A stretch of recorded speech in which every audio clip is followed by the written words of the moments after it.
The first frost of the season had silvered the kitchen yard at Aldermere when the side door opened without a knock, and a woman in a traveling cloak, the color of wet slate, stepped over the threshold where only servants were meant to pass. She carried no card. She gave no name to the boot boy who froze with a blacking brush in his fist. She only asked in a voice worn smooth by a long road whether there was warm water to be had, and then she set down a small leather case on the flagstones as though she had every right to the floor beneath it. The cook turned from the range. The scullery maid stopped with a copper pot held against her hip. None of them knew that the woman who had come in through the door reserved for deliveries of coal and cabbages was the new mistress of the house. And the woman herself did not correct them because correcting them was not yet the thing she had come to do. What none of them saw, in that first held breath, was the man at the far end of the passage. He had come down for nothing in particular, a habit of restlessness that walking the lower corridors sometimes eased, and he had stopped where the lamplight thinned because something in the set of the stranger's shoulders had caught him and would not let go. He did not announce himself either. Stay with this one a little while, because what looked like a servant arriving late was the beginning of a reckoning. None of these people were ready for, and the woman in the slate cloak knew it even if she would not yet say so. Her name was Eleanor, and 3 weeks earlier she had been married in a small stone church in the north, to a man she had met 4 times, the Duke of Aldermere, who had needed a wife the way a drowning estate needs a deed, and had chosen her for reasons he had stated plainly and without warmth. She had agreed for reasons of her own, which were her father's debts and her 2 younger sisters, and a roof that leaked over all 3 of them. The arrangement had the dryness of a contract, because that was what it was. He had gone ahead to London on business of the entail. He had sent word that she should follow to the country seat and present herself to the household, and somewhere between the sending and the arriving, the word had been lost or never delivered, or read and set aside by someone who did not wish a new Duchess to arrive with ceremony. So she had come up the long drive in a hired gig, and seen the great front doors shut against the cold, and gone round the way that was open, because a closed door teaches a certain kind of woman to find the one that is not. To the household at Aldermere in those first minutes, she was simply a problem that had walked in from the dark. The cook, a broad and capable woman named Mrs. Sprack, Hell decided she was a poor relation come to beg, or a dismissed lady's maid hunting a character. The underfootman decided she was nobody at all, and went back to his polishing. And the woman who mattered most in that kitchen, who was not a servant, but had made the running of the lower house her particular dominion, came down the back stair with her keys ringing, and looked the stranger over from bonnet to boot hem, and named her on the spot. "A vagrant," she said, in a tone meant to carry. "We do not feed vagrants at the side door." The word landed in the warm air and sat there, and Eleanor did not flinch, though something behind her sternum went very still and very cold, the way a pond goes still before the ice takes it. The woman with the keys was Lady Margaret, the dowager of the house, aunt to the Duke by marriage, and mistress of Aldermere in all but the deed since the death of the old Duke, and more recently, since the death of the young Duke's first wife. She had ruled the rooms above, and the rooms below for 11 years. She had a particular way of holding her chin that suggested the air itself owed her an apology, and she had decided long before any northern bride could arrive exactly how much consequence such a creature would be permitted to have, which was none. She did not know the slate cloak hid a wedding ring on a cord at the woman's throat, because Eleanor had not worn it on her hand for the road, having learned that a ring on the hand of a woman traveling alone is an invitation to thieves. So the dowager saw a beggar, and named her one, and felt the small, clean satisfaction of a verdict delivered. The Duke, in the shadow of the passage, heard the word vagrant, and watched the stranger absorb it without a tremor, and he found that his jaw had tightened in a way he did not examine. He stepped back rather than forward. He told himself it was curiosity. A man who has learned to distrust his own wanting will call it many things before he calls it that, and Marcus, Duke of Aldermere, had spent 3 years learning to distrust everything that warmed him, for reasons that lived in a locked room at the top of the east wing, and in a small portrait he had turned to face the wall. Eleanor asked again very quietly for warm water, and added that she would pay for it, and drew from her glove a single coin that was nearly the last of what she had. The gesture undid something in the kitchen. Mrs. Lacke.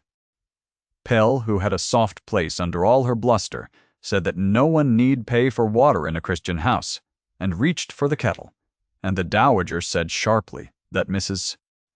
Pell would do no such thing without her leave, and the two women looked at each other across the stranger's bent head, with 11 years of small grievances between them. Into that silence Eleanor lifted her face and looked at the dowager directly, and said that she was sorry to have come at an awkward hour, and that she would trouble the house no longer than she must. It was the courtesy of it that unsettled the room, the way a slap thrown at someone who only bows lands instead on the one who threw it. She did not say who she was. She had decided somewhere on that cold drive that she would not arrive in this house as a list of titles to be checked against a register. She would arrive as a person, and let them show her, in the dark and unguarded, exactly what kind of house she had married into. It was not a strategy a comfortable woman would have chosen. It was the strategy of a woman who had learned that what people do, when they think you are no one, is the truest thing they will ever tell you about themselves. So she let the dowager believe the lie the dowager had built, and she warmed her hands at the offered kettle. And she watched. If a story of a woman who walks in through the wrong door and refuses to be made small has ever steadied you on a hard evening, stay close, because Eleanor's is only beginning. What she did in the days that followed, no one in that house could have predicted. She was given a cot in a cold room off the laundry, because the dowager declared that a wandering woman could earn her supper by helping with the morning wash, and Eleanor accepted this with a nod, as though it were the most natural thing in the world for a duchess to do.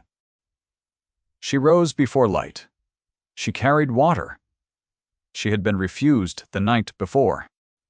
She learned the names of the maids who had been afraid to speak in front of the dowager, and discovered that they were kind, that they shared their bread with her, that the youngest of them, a girl of 14 named Suki, had chilblains so bad she could scarcely close her hand, and had told no one because telling meant losing her place.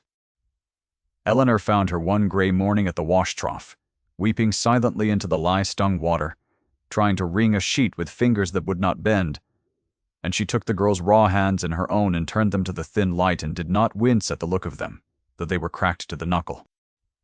She wrapped the girl's fingers in a strip torn from her own petticoat, and showed her how to keep them from the worst of the cold, how to work the blood back into them before the morning bell, how to hide the wrapping from the dowager's eye. She told Suki that hands like these had built half the great houses in England, and that there was no shame in them, only in the people who let them go untended. And she did it without a word about who she was, because the girl's pain was real, whether or not it was witnessed, and Eleanor had never in her life done a kindness for the sake of being seen. The Duke saw it anyway. He had taken to the lower passages more often than was his custom, and he told himself it was the unrest of an estate poorly managed in his absences. And he stood once at the turn of the stair while the woman he believed to be a vagrant knelt on the cold flags and bound a servant girl's hands, speaking low, and he watched her face while she thought herself alone. And what he saw there rearranged something in him that he had bricked over with great care. He did not understand it as wanting. He understood it as a question. Who was she? Why did a beggar move through his house as though she had nothing to prove and nothing to fear? He left without speaking, and that night he did not sleep, and he stood for a long while in front of the portrait. He had turned to the wall and did not turn it back. The household ran on the dowager's certainties, and one of them was that the new Duchess, whenever she deigned to arrive, would be a creature of fashion, and demands a northern nobody puffed up by a sudden marriage, requiring management. Lady Margaret spoke of this expected arrival often, to the housekeeper, to the steward, to anyone who would carry her words upward, and she spoke of it always in the same tone, the tone of a general planning a small defensible war. She would teach the girl her place. She would keep the keys. She had run Aldermere through one Duchess already and buried her. And she would run it through a second, and the second, by all report a penniless thing from the wrong end of the country, would be even easier to manage than the first. She said as much one morning in the still room with Eleanor not 3 feet away, straining honey through muslin, and she said it laughing. And the word she used was upstart. A grasping little upstart, she said, who will learn to be grateful. Eleanor's hands did not stop straining the honey. Her breath did for a moment, and then went on. There are humiliations that announce themselves, and there are humiliations a woman is meant to overhear. And the second kind are the ones that teach. Eleanor learned a great deal that week. She learned that the steward was skimming the household accounts, and the dowager did not know or did not care, because the books fed her own comforts first. She learned that 3 of the tenant families had been turned off their land that autumn for arrears the old Duke would have forgiven. She learned that the Duke himself was spoken of below stairs with a fear that had pity folded inside it, that he had not entered the nursery in 3 years, that there had been a child. That last she did not learn as gossip. She learned it from the boy himself. He was 4 years old, and his name was Henry. And he was the reason the estate had needed an heir's mother, and the reason it had a duke who walked his own corridors at night, like a man looking for a door he had lost. The dowager kept the child in the east wing with a nurse who was paid to be silent, and the duke did not visit. And the household had folded the boy into its long list of subjects not discussed. Eleanor found him by accident, following the thin sound of crying up a back stair she had been told not to use, and she found a small boy sitting alone on a cold floor because his nurse had stepped out to flirt with the underfootman, and the boy had a fever and no one was coming. The room was bare in a way that frightened her more than the fever did. A good nursery stripped of everything soft. The rocking horse pushed into a corner under a sheet, the toys put away as though play itself had been forbidden in that wing. The boy's nightshirt was damp through, and his small face was scarlet, and he had cried himself nearly hoarse with no one to hear. She did not stop to wonder whose child he was.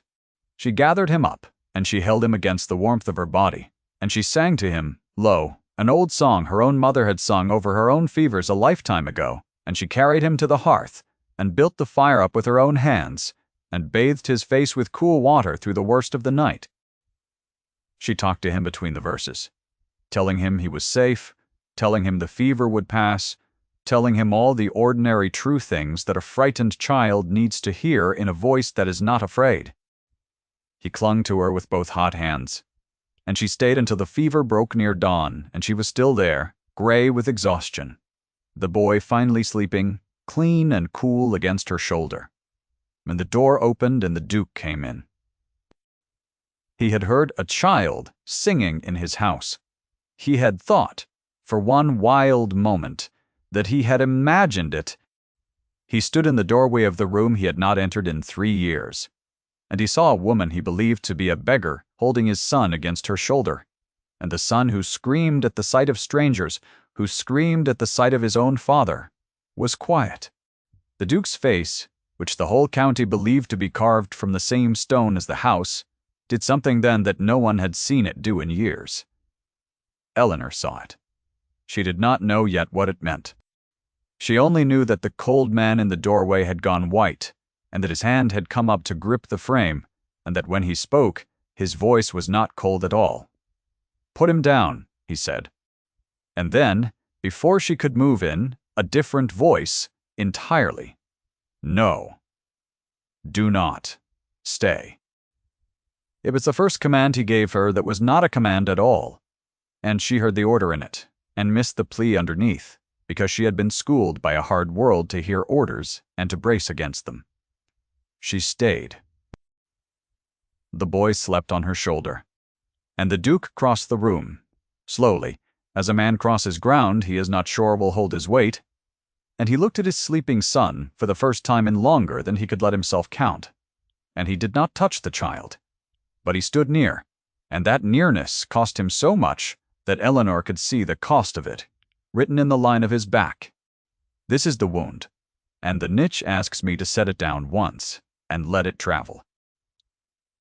Marcus, Duke of Aldermere, had married young and for love, against the counsel of every relation, a gentlewoman named Cassandra, who had given him a son and then a fever of her own, and he had been in London buying horses when the worst of it came. And he had arrived home, to a sealed room and a black wreath on the door, and a child too young to know what had been taken. He had decided in the long unspeakable weeks that followed that his love was a kind of poison, that everything he warmed to he failed, and he had turned his wife's portrait to the wall, and shut the nursery, and built around the boy a wall of paid silence, because he could not look at the child without seeing the woman, and could not see the woman without remembering that he had not been there.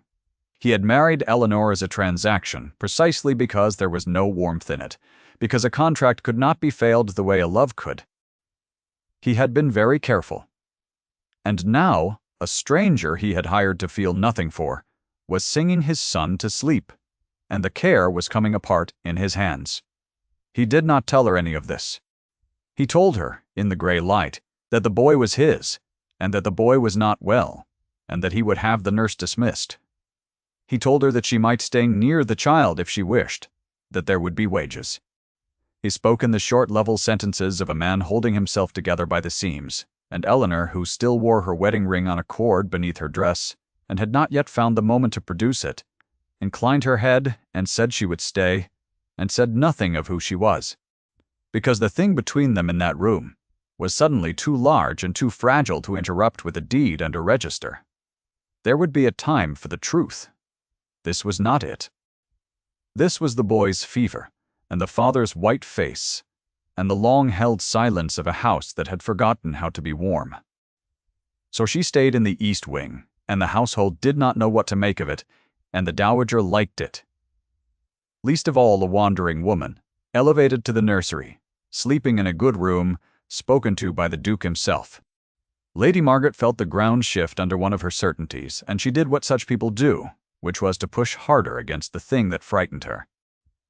She came to the nursery on a pretext and found Eleanor reading to the boy, and she stood in the doorway and delivered her second verdict, louder than the first because this time there were maids to hear it.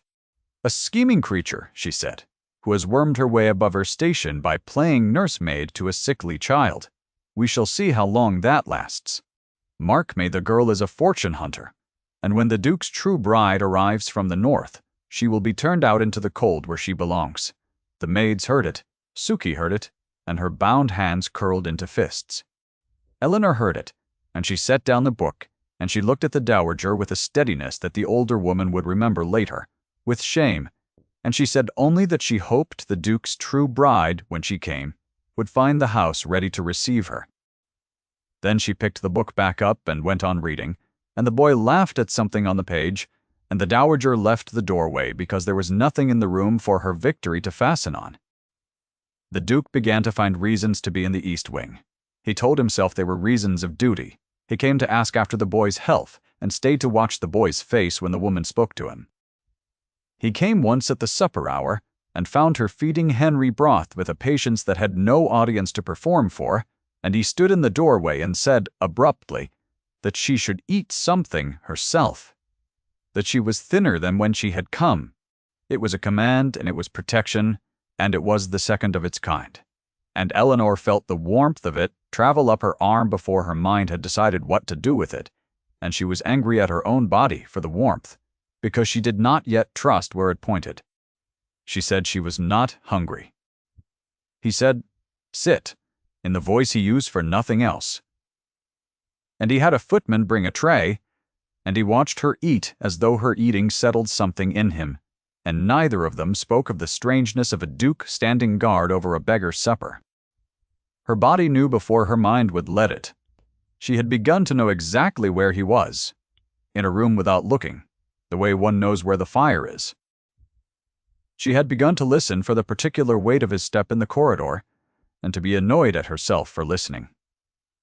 When his hand had brushed hers over the boy's cot, reaching for the same cloth, she had felt it for an hour after. She told herself it was gratitude. his and hers tangled together over a child. She told herself a great many things.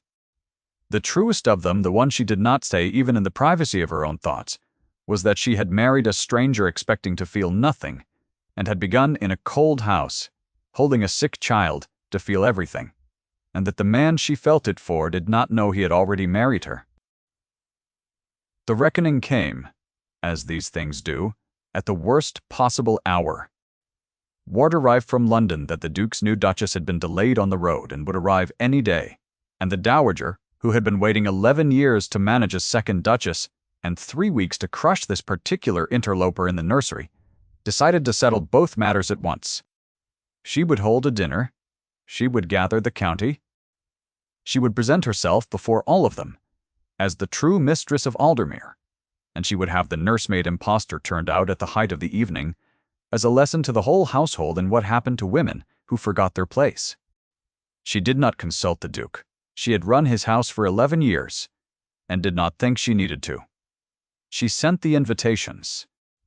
She had the long table laid for 30 in the great dining room with its branched candelabra and its portraits of dead Aldermares looking down, and she had a place set far below the salt for no one in particular, and she instructed 2 footmen that when she gave the signal, the woman from the nursery was to be brought down and shown the door in front of the assembled guests.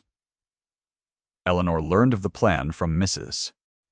Pell, who came to the nursery wringing her apron, unable in the end to stay silent, and told her everything, and begged her to slip away that night before the dinner, to go now, while there was time, before the Dowager could shame her in front of the county. It would be the kindest path. It would cost nothing. Eleanor listened, and thanked her, and did not go. She had not come in through the servants' door to leave through it. The night of the dinner, the house blazed. Carriages came up the drive that had been shut against Eleanor 3 weeks before. The great front doors stood open and golden. The county filed in, the squires and their wives, the vicar, the neighboring families with their marriageable daughters, and among them, arranged by the Dowager at the Duke's right hand like a jewel set in its proper claw, was Lady Vivian, the polished daughter of an earl, whom Lady Margaret had long intended for Marcus, and had never quite forgiven him for not marrying. Vivian wore ice-blue silk and diamonds, and a smile that had been trained from the cradle, and she looked down the long table at the empty place below the salt, and did not yet know what it was for. The Duke sat at the head of his own table, looking like a man at his own trial. He did not know his wife was upstairs in the nursery. He had assumed all this while that the woman from the road was exactly what she said she was, a wanderer with a gift for sick children, and that his actual Duchess was still somewhere on the northern road. He had spent the day dreading her arrival precisely because the wrong woman had begun to matter to him. The dinner reached its 3rd remove, and the Dowager rose, and the room quieted for her as it always did. She made a little speech of welcome. She spoke of the family, of continuity, of the duty of a great house to keep its standards in trying times. And then she gave her signal, and the doors at the far end opened, and the 2 footmen brought Eleanor in. She had not dressed for shame. She wore the best of what she owned, which was plain, a gown of soft gray wool with no trimming, and she had done her own hair simply. And she walked the length of that glittering room past 30 staring faces with her chin level and her hands quiet at her sides, and she did not look like a woman being expelled. She looked like a woman arriving. The Dowager began her verdict, the 3rd and final voicing of it, polished for the county, calibrated to wound. This person, she announced, is a vagrant who came begging at our servant's door and has imposed upon the good nature of this house by insinuating herself into the nursery. She is an impostor and a fortune hunter, and I have her removed tonight, so that you may all see how Aldermere guards itself. The word vagrant rang down the table for the 3rd time, in 3 weeks, in the 3rd of 3 rooms, and the county murmured, and Lady Vivian lifted her napkin to hide a smile. The Duke had risen halfway from his chair. He had heard the word, and he had seen the woman, and he was on the very edge of speaking of defending a beggar before the whole county, and damning his own name to do it, when Eleanor reached up to her throat and drew out the cord she had worn for 3 weeks, and on the end of it hung a ring. And she lifted it into the candlelight so that the whole table could see it. And she spoke into the silence in a voice that did not rise and did not need to. "I came in through the servant's door," she said, "because the front was shut to me. I have slept in your laundry and carried your water and nursed your duke's son, and not one of you knew my name." She let that sit. She turned the ring in the light. "My name is Eleanor. 3 weeks ago I married the Duke of Aldermere in a church in the north, and I am the mistress of this house, and I have been the whole time you called me a beggar." The room did not erupt. It went utterly still. The stillness of 30 people recalculating at once. The dowager's hand rose to her own throat. Her mouth opened on a word and closed on nothing. She looked at the Duke, waiting for him to deny it, to call the woman mad, to restore the world she had ruled for 11 years. And the Duke did not look at the dowager at all. He had come around the end of the long table. He crossed the floor in front of the entire county, past Lady Vivian in her ice-blue silk, past the dead Aldermeres in their frames. And he stopped in front of his wife, and he looked at her as though he were seeing the whole of her at last. And the thing he said was short. "This is my wife. Receive her, or leave my house." He took the ring from her hand, and he took her hand, and he put the ring where it belonged, on her finger, in front of all of them, and the small click of it, seating against her knuckle, was the loudest sound in the room. Lady Margaret sat down very suddenly in her chair. Lady Vivian set down her napkin and understood in one cold instant that she had been seated beside a man who had never been hers, and arranged like a centerpiece for a marriage that had already happened. The vicar rose and bowed to the new Duchess, because someone had to be first, and once one had bowed, the rest followed, the whole table getting to its feet in a long rustle of silk and recognition, bowing to the woman they had watched walk in like a prisoner a moment before. The squire's wife, who had murmured loudest, now murmured an apology to her plate. The young daughters, who had been brought to be admired, looked at the gray-gowned woman at the Duke's side, with a new and careful respect, having learned in 1 minute more about consequence than a whole season of dancing had taught them. And Eleanor, who had wanted none of this and had only wanted the boy to be warm and the truth to be plain, stood in the center of the turning room with her husband's hand around hers and felt the cold thing behind her sternum, the one that had gone still when the first verdict landed 3 weeks before finally began to thaw. The steward who had been skimming the accounts found himself dismissed before the week was out. On evidence the new Duchess had quietly gathered while everyone believed her too low to count. The tenant families turned off their land that autumn, were sent for and restored, because Eleanor had not forgotten them, and the Duke, asked plainly by his wife whether his father would have forgiven the arrears, said that his father would have, and that he intended to be the kind of man his father had been before grief had made him careless of his people. The dowager was not cast out into the cold, because Eleanor would not have it, and that mercy was its own kind of correction, harder to bear than banishment. Lady Margaret kept a set of rooms and a reduced authority, and the daily sight of a duchess who had carried water in her own laundry, and forgiven her for the word vagrant without ever once mentioning it again. And there is no humbling quite like being shown a grace you did not earn. Lady Vivian went home to her father, and married a viscount within the year, and told the story afterward with a rueful laugh, as the time she nearly caught the Duke of Aldermere, which she had never been close to doing at all. It is not the dinner that the house remembers in the end, nor the ring in the candlelight, nor the long table getting to its feet. What the house remembers is smaller and warmer, and came later, in the deep of winter, when the snow had come down soft over the park and lay blue on the sills. It was an evening in the nursery, which was a nursery again, fires lit, and the dust gone and the silence broken for good. The portrait that had faced the wall for 3 years hung where it belonged once more, the gentle painted face of the boy's first mother, looking down with what Eleanor had decided to read as gladness, because the dead are owed the best reading we can give them, and because the living boy needed to know his mother's face. Henry was on the hearthrug building a fort of wooden blocks. Healthy now, loud now, a different child from the silent, feverish thing she had found on the cold floor. Eleanor sat in a low chair, with the cord and the ring no longer hidden, but the cord kept anyway, looped over the arm of the chair, because she had grown fond of the worn thing that had carried her name through 3 weeks of being no one. The Duke came in without knocking, which he did now, and he stood a moment in the doorway watching his son and his wife in the firelight, and the watching no longer cost him anything. He crossed the room and sat on the rug beside the boy, as though he had always done it, and Henry, without looking up, leaned against his father's arm. She had asked him once, in those early married weeks when they were learning each other in earnest, why he had said stay that first morning, when his every habit had been to keep the door shut. He had thought about it for a long while, the way he thought about everything. And he had said that he did not know, that he had heard a child singing in a house where no child had sung in 3 years, and that something in him had decided, before his reasons could catch up, that whatever was happening in that room must not be allowed to stop.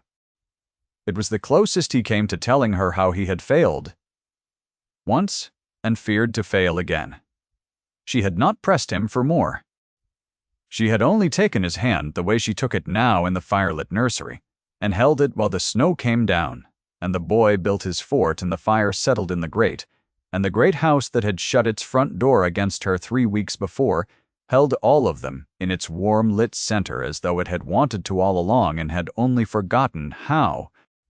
Outside the window the snow went on falling, blue and slow. Over the park and the drive and the side door where a woman in a slate cloak had once stepped in out of the cold and refused to be made small. Inside the fire burned, and the boy laughed, and the ring caught the light on the arm of the chair, and no one in that room was waiting any longer for anyone to arrive. The kettle she had once been refused now sang on its hook in a kitchen that called her mistress without a tremor. They were all of them, at last, home. If Eleanor's story warmed you tonight, stay a moment in the quiet of it before you go, and know that there is always another door open somewhere for the woman the world tries to turn away.